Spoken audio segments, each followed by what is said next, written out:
गुमला जिले का मसीहा गांव आज बदहाली का दंश झेल रहा है।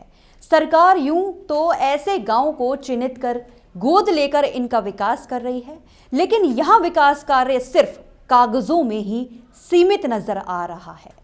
आदिवासी समुदाय के मसीहा पंखराज साहिब बाबा स्वर्गीय कार्तिक उर्राव की जन्मभूमि लिटाटोली गांव आज बदहाली में है। बता दें कि शहर से 10 किलोमीटर की दूरी पर स्थित पंखराज साहिब बाबा कार्तिक उर्राव का यह गांव सरकार और प्रशासन की उदासीनता के कारण गांव बदहाली का दंश झेल रहा है। ये कार्तिक बाबा हम लोग का समाज के प्रति ये अपने नौकरी के छोड़कर इस समाज के प्रति में बलिदान अपने जीवन को गंवा दिया और यहाँ बहुत विशाल जतरा लगाया और हर जगह जतरा सिंगरा का जिससे हम लोग का आदिवासी का जतरा होता है उस जतरा सिंगरा को लगाता था और अपने समाज के प्रति वो बहुत दौड़ता था और कि सुधर जाओ समझ जाओ आदिवासी सारे लोगों यानी धर्म में जागो ऐसा शिक्षा देता था, बुद्धि देता था लोगों को।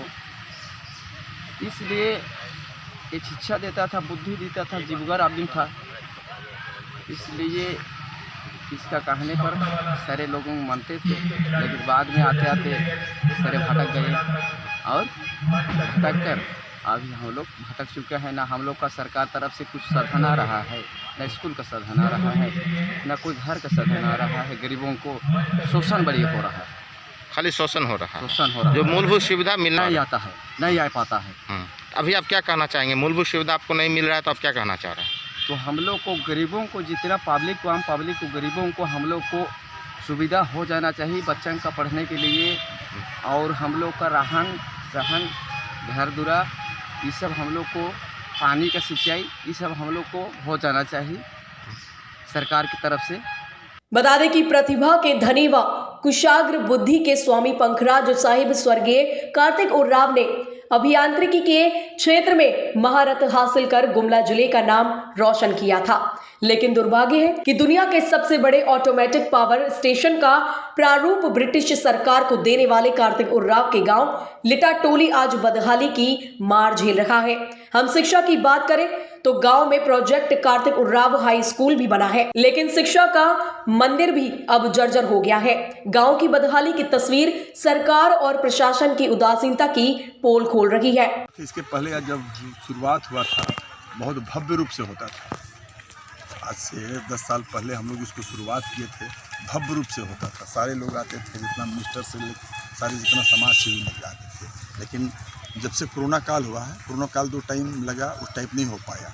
अब कुछ कोरोना काल के चलते भी इस तरह का नहीं हो पा रहा है। बहुत लोग में है, वहापों में है, अभी कोरोना चल रहा है जिसके चलते। लेकिन जितना लोग अभी आए हैं, श्रद्धा उनके प्रति है, सब लोग आ रहे हैं।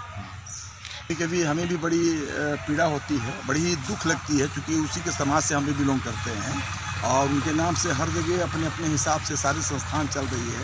इतनी बड़ी धरोहर और लोग उनको भूलते जा रहे हैं और प्रशासन का उदासीनता है कहेंगे इसमें। आज तो बहुत सारी चीज़ इसमें होना चाहिए, दिखना चाहिए, वो दिख नहीं रहा है। बड़ी दुर्भाग्य की बात है हमारे झारखंड बने आज 21 साल हो गए। अब हमारे यहाँ के लोग को ही यहाँ सम्मान नहीं मिल रहा है तो दूसरा क्या सम्मान मिलेगा? क्या नाम भैया आपका? जगन्नाथ राम। कहाँ से है, क्या है? ये बगल में तेलगांव गांव पड़ता है, वहीं से हम ऐसे समाज से। ज्ञात हो कि लिटाटोली गांव में आजीविका का मुख्य साधन खेती है, पर सिंचाई की व्यवस्था नहीं होने के कारण गांव के लोग काम के लिए दूसरे राज्यों में पलायन कर जाते हैं। गांव का विकास होना था लेकिन नहीं हो पाया है। हालांकि हर साल 29 अक्टूबर को कार्तिक जयंती के मौके पर नेता मंत्री आते हैं और विकास की बातें भी करते हैं। उसके विपरीत उनके द्वारा किए गए वादे खोखले साबित हो रहे हैं। कार्तिक उर्राव की जयंती के मौके पर लिटाटोली पहुंचे सूबे के खाद्यान्न मंत्री रामेश्वर उर्राव ने कहा कि उनकी जयंती के अवसर पर मैं यहां अपना श्रद्धा सुमन अर्पित करने आया हूं। को ढील दिया सरकार ने, ऐसे भावना नहीं हो तो डीसी से हम बात करेंगे, अभी डीओ से भी बात करेंगे, फिर जाकर के लौट करके परसों दिन संडे हो जाता है, 1-2 तारीख को फिर हम शिक्षा सचिव से भी बात करेंगे कि इसको कैसे बनाया जाए, कैसे रखा जाए। तोड़ के नया बनाने की जरूरत नहीं है, उसकी मरम्मती कैसे किया जाए कि इसके उपयोगी रहे बिल्डिंग, लड़के पढ़ें और फक्र करें कि यहाँ से कार्तिक बाबू जैसे शख्सियत पढ़े थे। तो हम करेंगे इस पर। और भी जो समस्या लोगों से बात कर रहे हैं, आंगनबाड़ी का भवन नहीं बना हुआ है, स्वास्थ्य उपकेंद्र यहाँ पर है, उसका बिल्डिंग नहीं बना हुआ है, इसके बारे में हमने संज्ञान लिया है और इस पर हम कार्रवाई कराएंगे। गांव देखिए, पहले तो एमपी लोगों को आदर्श गांव का दिया गया था। अब मेरे ख्याल से यहाँ के जो एमपी हैं, तीसरा टर्म चल रहा है, उनको जरूर इसी गांव को गोद लेना चाहिए था, राजनीति से ऊपर उठ करके। कार्तिक उरांव जी का गांव था ये, इस गांव को गोद लेते तो शायद कुछ परिवर्तन होता है इसमें, है ना। मैं रहता अगर एमपी उस समय, जिस समय ये आदर्श गांव की रूपरेखा बनाई गई थी, मोदी जी ने बनाया था, तो इसी गांव को लेता मैं किसी पार्टी में रहता इस गांव को लेता। इसलिए नहीं कि मैं कांग्रेस में हूँ, कांग्रेस के वो के थे, इसलिए नहीं, किसी भी रहता है जहाँ ये फक्र की बात है यहाँ के एमपी एमएलए लोगों के लिए कि कार्तिक बाबू जैसे शख्सियत गुमला में हुए थे और रीटा टोली गांव में पैदा हुए थे। इस फक्र की बात है, तो उसको तो सजा कर रखना चाहिए, इसमें दो मत तो है नहीं। यहाँ उनका समाधि स्थल है और उनकी धर्मपत्नी स्वर्गीय सुमन से, उनके परिवार से जुड़ा रहा हूँ शुरू से ही। ये फ़र्ज़ बनता था कि आज उनको याद करूँगा आकर के उनके जन्मस्थली में, रीटा टोली में। तो हमारे साथी लोगों के साथ में आया, दुखी जी भी हैं यहाँ पर, पढ़ा के नेतंगीता जी हैं, है ना, और कौन कौन है जी, हाँ अनिल हैं, सब, हाँ सब ये सब हम लोग हैं और श्रद्धांजलि अर्पित किए। और हम लोग आने वाले समय में भी कार्तिक बाबू का योगदान जो रहा आदिवासियों के उत्थान के लिए, विकास के लिए, उसको हमें नहीं भूलना है, उसको सदैव याद रखना है।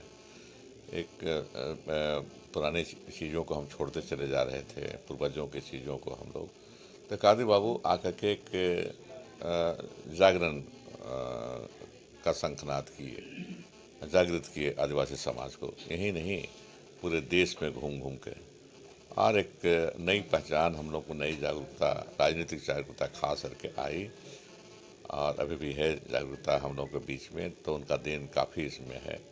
और उन्होंने अखिल भारतीय आदिवासी विकास परिषद का जो गठन किया, उसके बाद माध्यम से जगह जगह अन्य राज्यों में भी रोजगार के मामले में और शिक्षा के मामले में काम हो रहा है, उसको भी हम लोग को ध्यान रखना चाहिए।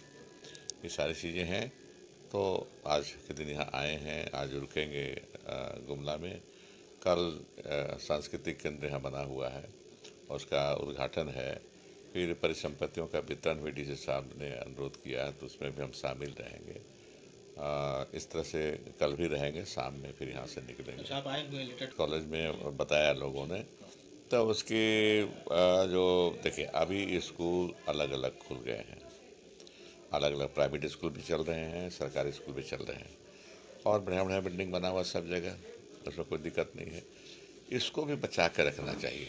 जहाँ हमारे पुरखे पढ़े हैं, ऐतिहासिक पुरुष पढ़े हैं, तो वैसे स्कूलों को बचा कर रखना चाहिए हमको। अभी भी लोग बच्चे पढ़ रहे हैं, तो उनको तकलीफ नहीं हो, उनको एहसास नहीं हो कि बहरहाल जो भी हो, सरकार भले ही आदिवासी समुदाय के मसीहा का गांव में सुविधाओं को बहाल करने की दिशा में पहल करने की बात करती है, लेकिन गांव का दुर्भाग्य यह है कि सरकार की योजना धरातल पर नहीं, कागज में ही चली है।